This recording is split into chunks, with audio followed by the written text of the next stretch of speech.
खट्टा खाने वाली चुड़ैल। रात को अचानक राधिका मौसी को किचन से कुछ गिरने की आवाज आई। उन्होंने बाहर निकल के देखा तो किचन में उन्हें कोई सफेद साड़ी में दिखा।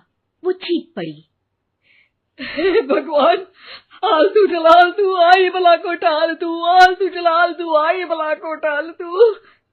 राधिका मौसी को चीखते सुनकर श्रवण बाहर आता है भागते हुए।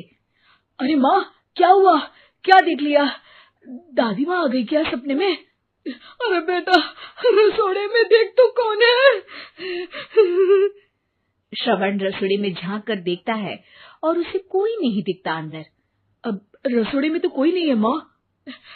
कोई सफेद साड़ी में नहीं है क्या? नहीं माँ, कोई भी नहीं है। चिल्लम चिल्ली की आवाज सुनकर काजल भी वहां आ जाती है। अब क्या हो गया माँ जी?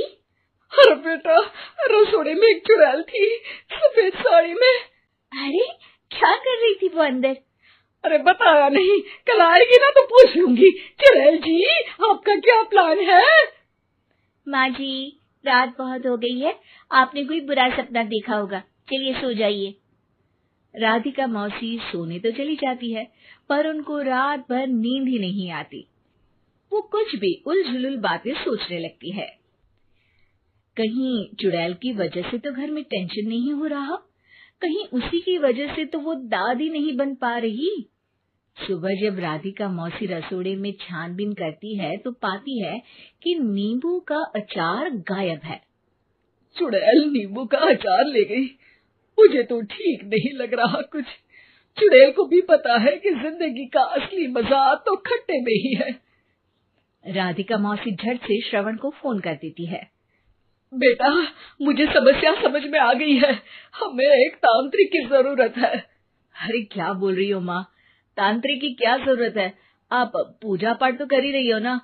आलतू जलालतू मंत्र सारे फालतू जैसे कुछ मंत्र पढ़ो, चली जाएगी अपने आप चुड़ैल।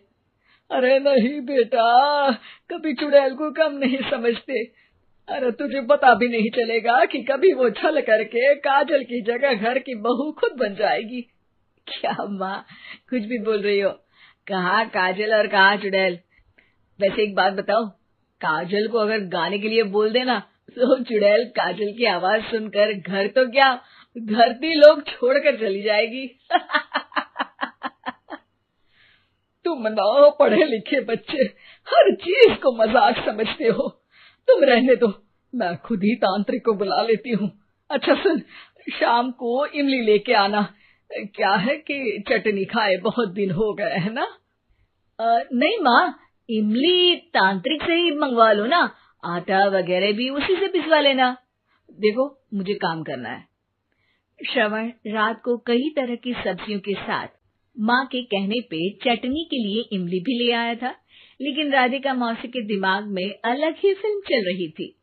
उन्हें अब सिर्फ शक ही नहीं यकीन होने लगा था कि शायद चुड़ैल ने श्रवण पर अपना जाल बिछा दिया था, जिस वजह से श्रवण उनकी बात ही नहीं मान रहा था। पर कोई नहीं, आने वाली रात में राधिका मौसी खुद तैयार हो गई चुड़ैल को पकड़ने के लिए। रुद्राक्ष की माला, तुलसी का पत्ता, हनुमान चालीसा सब हाथ के पास ही था, बस चुड़ैल का इंतजार था। और जैसा राधिका मौसी ने सोचा था वैसा ही हुआ। वो चुड़ैल उस रात भी आई, पर वो राधिका मौसी से तेज निकली और राधिका मौसी के उससे पकड़ने के पहले ही वो भाग खड़ी हुई। जरूर बहू पे साया है उस चुड़ैल का, तभी तो श्रवण के कमरे में गई है। और अगली सुबह राधिका मौसी पिछली रात हुए हमले में किन चीजों का नुकसान हुआ उसका हिसाब लगा रही थी। उनके खेमे से एक आम के अचार की शीशी भी गायब हो चुकी थी, और वो इमली भी जो कल श्रवण लेकर आया था। राधिका मौसी इस बारे में सोच ही रही थी कि श्रवण जल्दी से रसोड़े में आकर दवाइयों की पोटली ढूंढने लगता है। अरे बेटा, क्या हो गया? अब माँ, वो काजल की तबीयत खराब है, बहुत घबराहट हो रही है उसे।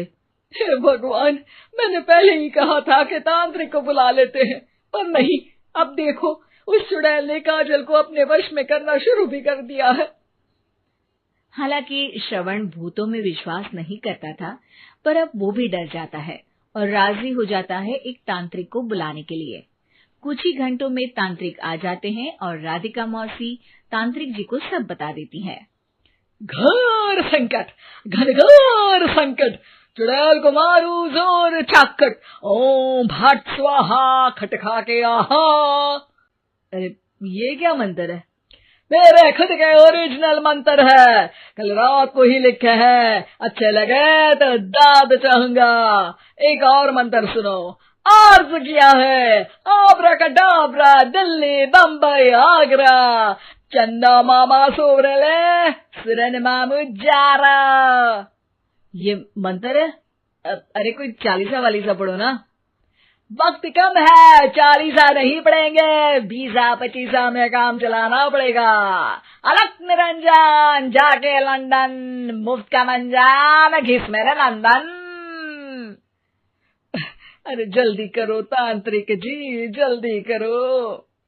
तांत्रिक अपने उल झलूल मंत्र पढ़ने लगता है। श्रवण को तांत्रिक पे शक होता है। वो अपने एक डॉक्टर दोस्त को कॉल कर देता है ताकि कोई अनहोनी हो तो इमरजेंसी में चीजें मैनेज हो जाए। तांत्रिक धुनी रमाता है, जिसकी वजह से कमरे में काफी धुआं हो जाता है और जिसकी वजह से बहू की घबराहट बढ़ जाती है। अब भागेगी चुड़ैल। हाँ। बहू खांसते हुए धुएं से बचने के लिए बाहर चली जाती है। अरे भाग रही है, भाग रही है। पीछे पीछे श्रवण भी जाता है। बहू एक सोफे पर बैठ जाती है। तभी डॉक्टर दोस्त आ जाते हैं और श्रवण को पानी लाने के लिए कहते हैं। थोड़े चेकअप के बाद डॉक्टर कहते हैं, मेरे हिसाब से जाप का काम पूरा हो गया है। क्या मतलब? अरे कुछ भी नहीं माँ, कोई चुड़ैल नहीं है, खुशखबरी है, अब दादी बनने वाली है। मगर वो सब अचार के डब्बे। श्रवण दोनों अचार के डब्बे अपनी माँ को दिखाता है, जो कि उनके बिस्तर के नीचे छुपे हुए थे। आपने सही बोला था माँ, वो चुड़ैल काजल ही थी जो खट्टा खा रही थी। हमें कल ही पता चला, पर हमने आपको ये तांत्रिक वाला काम करने दिया ताकि आपको भरोसा हो जाए कि भूत वगैरह कुछ होता ही नहीं। अच्छा अच्छा, ये तो बड़ी खुशी की बात है, पर बेटा मुझे एक झाड़ू तो ला दे। क्यों माँ? ये तांत्रिक का भूत उतारती हूँ मैं। अब तांत्रिक राधा मौसी के डर से घर से भाग निकलता है और राधा मौसी उसके पीछे भागती है। अरे संकट ये घनघोर है, तांत्रिक मुआ चोर है।